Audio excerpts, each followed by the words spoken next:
Hello, dear students. Welcome back again.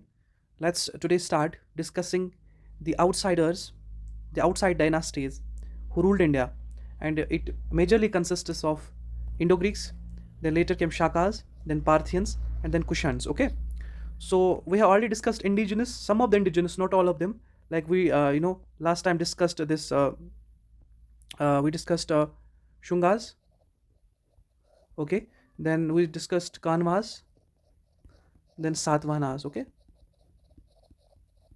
so these were the three dynasties which we have already discussed, which are already mentioned in playlist section. You can go back and you can watch that. Okay. So how actually Indo-Greeks arrived? How Greeks in simple way arrived in India? It's a long story, but I will try to cut it short.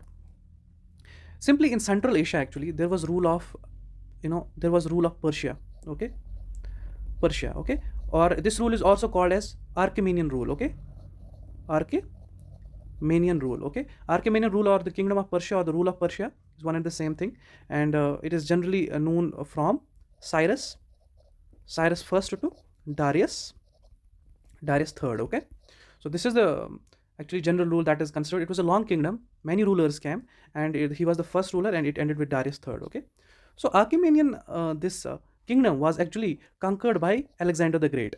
Okay, Alexander the Great. And after conquering this Achaemenia, he started his invasion towards north. Okay. When he started his invasion towards north, he first collided with Porus. Okay. Porus was actually a ruler during the time of Mauryas. He was ruling the northwestern region, and this battle with Porus is called the Battle of Hydaspes. Okay, Hydaspes. So it was a battle between Alexander and Porus. So Battle of Hydaspes. Obviously, Alexander defeated Porus, but he was so influenced by his bravery that he reinstated him. Means he gave his kingdom back to him, but not actually he gave his kingdom back. It was actually now Alexander's kingdom, but he kind of gave him the charge of the kingdom. So he put two men on charge. One was Porus, and second was Ambi. Okay, so these two men were given the charge of that kingdom later. Okay, then actually what happened, there was also this Greek general whose name was Seleucus Nicator. Okay, during the time of Mauryas, he tried to invade Mauryas. Okay, and then he had a battle with Maurya, and this battle was also ended with a treaty. Okay, this battle was also ended with a treaty, and according to this treaty, the Mauryas gave 500 elephants. Okay, elephants to Seleucus Nicator, and in return Seleucus Nicator kind of gave the territories that were lying west of Indus to Mauryas. Okay, then after this Seleucus Nicator kind of were ruling the other parts. Okay, but there here you will come again and again, you will meet this term called bacteria. Bactria. What is this bacteria actually? Bacteria is nothing but it is actually South Asian region. Okay, it is the modern day of Uzbekistan, Tajikistan, Afghanistan. Okay, so these are the regions which were called a bacteria. Actually, when Alexander invaded it, and after Alexander's that, it came under the control of Seleucus Nicator. Okay, so that is bacteria. Okay, in general. So let's now start the today's lecture.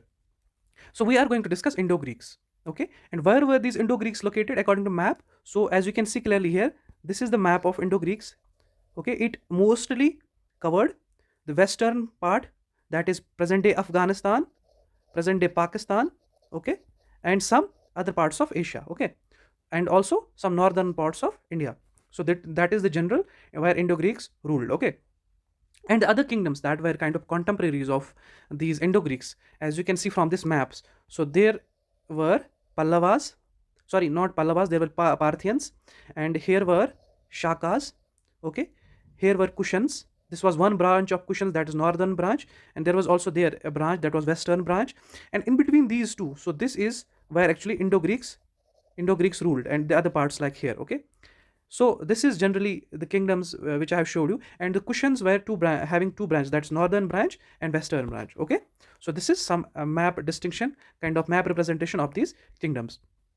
What is important about Indo-Greeks, I will put it into very short kind of bullet points. Actually, these Indo-Greeks were also known as Yavanas, and they ruled north and western part of India, and the important ruler was Menander first. Okay, he was the son of Greco-Bactrian ruler Euthydemus, and who actually was the founder of Indo-Greek rule, that was Demetrius. Okay, actually when he attacked in 180 BC India, then the rule of Indo-Greek started. Okay.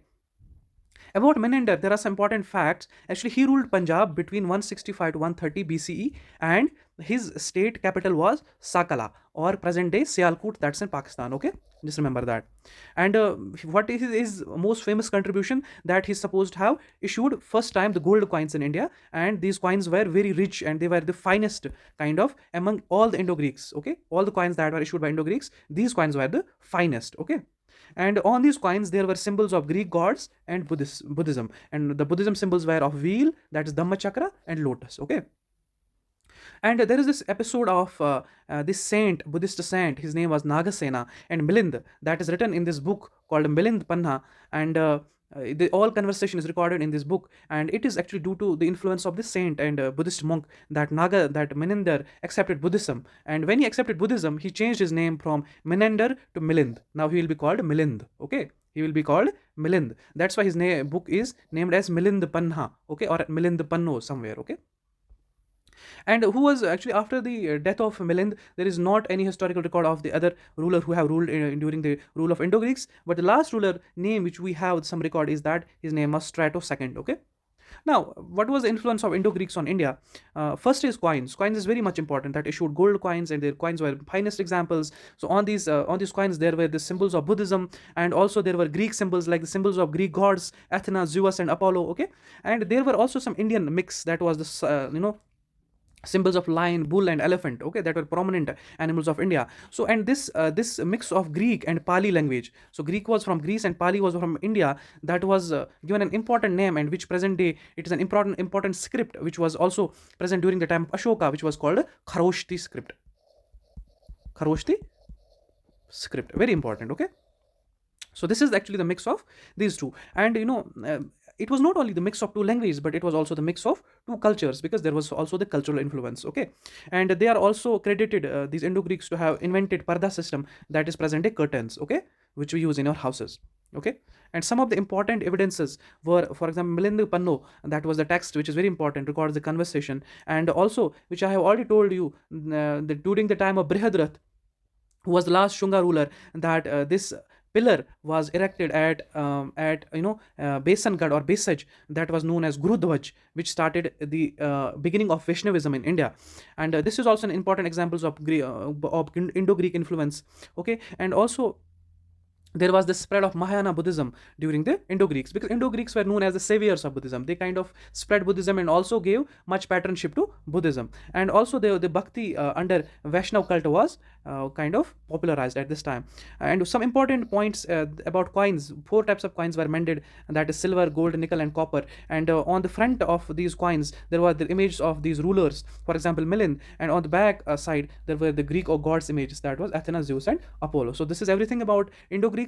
I hope you have understood everything. I will see you in the next lecture. Please subscribe to my channel so that I get enough motivation to make more of these videos for you. Thank you so much.